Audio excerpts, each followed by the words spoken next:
भारत की एक अनूठी परंपरा धीरे धीरे लुप्त होने की कगार पर पहुंच चुकी है और यह परंपरा थी शादी के पूर्व गुरु पूजन की। भारतीय संस्कृति के अंदर गुरु को सदैव महत्व दिया गया है, उनकी महानता के वर्णन किए गए। मगर धीरे धीरे यह परंपरा लुप्त होती चली गई और शादी सिर्फ दिखावे की रस्मों से बंद कर रह गई। राजा दशरथ के समय पर भी यह गुरु पूजन की परंपरा हुआ करती थी। गुरु यानी कि संत महात्मा वहां पर आकर इकट्ठे हुआ करते थे, पूजा अर्चना किया करते थे, मंत्रोच्चार किया करते थे और युगल को आशीर्वाद दिया करते थे। माना जाता है कि गुरु पूजन से आने वाला भविष्य सुरक्षित रहता है और पारिवारिक जीवन आनंद से चलता है। समय के साथ में यह परंपरा लुप्त होती चली गई, मगर मंदसौर के पूर्व प्राचार्य पृथ्वीराज के परिवार में हो रही शादी के अंदर यह परंपरा का साक्षी बना मंदसौर। जब उनके पुत्र की शादी के अंदर नगर के अंदर गुरुओं की भव्य शोभा यात्रा निकाली गई। इसके पहले गुरु पूजन किया गया और बड़ी संख्या में संत समागम भी यहाँ पर हुआ। कबीर पंथ की यह अनूठी परंपरा नगर में चर्चा का विषय बनी। सर, ये मंदसौर में पूर्व प्राचार्य पृथ्वीराज जी परमार जी के सुपुत्र की शादी है और शादी की शुरुआत गुरु पूजन से हो रही है। गुरु पूजन में काशी लहरधारा धाम के आचार्य महोदय, मगर के आचार्य महोदय पधारे हैं, उनकी गुरु पूजा करेंगे और उसके बाद में शादी की शुरुआत होगी।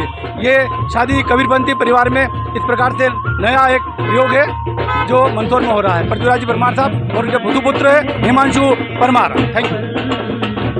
इस परंपरा जैसे वापिस बीच में लुप्त से हो गई थी और आज वापिस देखा जा रहा है कि शादियों में संतों को प्राथमिकता दी जा रही है और उनके द्वारा कार्यक्रम पूजन करवाया जाए। क्या कहेंगे इस परंपरा?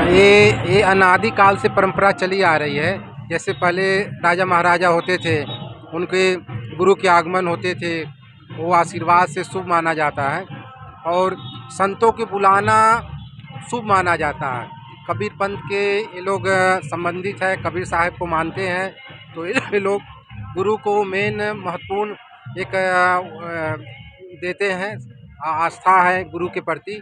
तो संतों के आना बहुत अच्छा है, शुभ माना जाता है शादी, और ऐसे ही होना चाहिए कि जो भी हो गुरु के माध्यम से हो तो उनका जीवन, उनका समाज सुखमय होता है और विघ्न बाधे दूर होते हैं और दोनों दंपति सुखमय की ओर आगे बढ़ते हैं।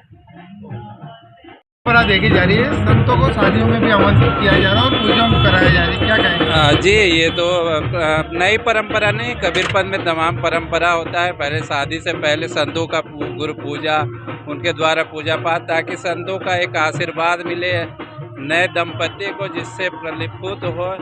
संत के घर में आगमन से जो नकारात्मक ऊर्जा है वो भागती, जिसके वजह से आज संतों का, और जिस उपलक्ष्य में जो कमलदास साहेब जी है, पृथ्वीराज परमार जी के जो गुरु जी है, उनके आवाज़ से, गुरु जी की आवाज़ से उनके शिष्य पृथ्वीराज जी परमार जी, जिनके लड़के का शादी है, वहाँ तक संतों द्वारा स्वागत और जुलूस कार्यक्रम आयोजित किया गया। तो ये नई परंपरा नहीं, पहले भी की परंपरा रहा है। जब आप देखेंगे कि राजा दशरथ भी जब राम के ब्याह होता है तो उसमें संत महापुरुषों का आगमन होता है। तो नई परंपरा बीच में कुछ लोग उस तरह के हुआ, लेकिन सही चल रहा। जी, मैं महंत गोविंद दास शास्त्री, सदगुरु कबीर साहब के प्राकट्य स्थली लहरतारा, काशी, वाराणसी से।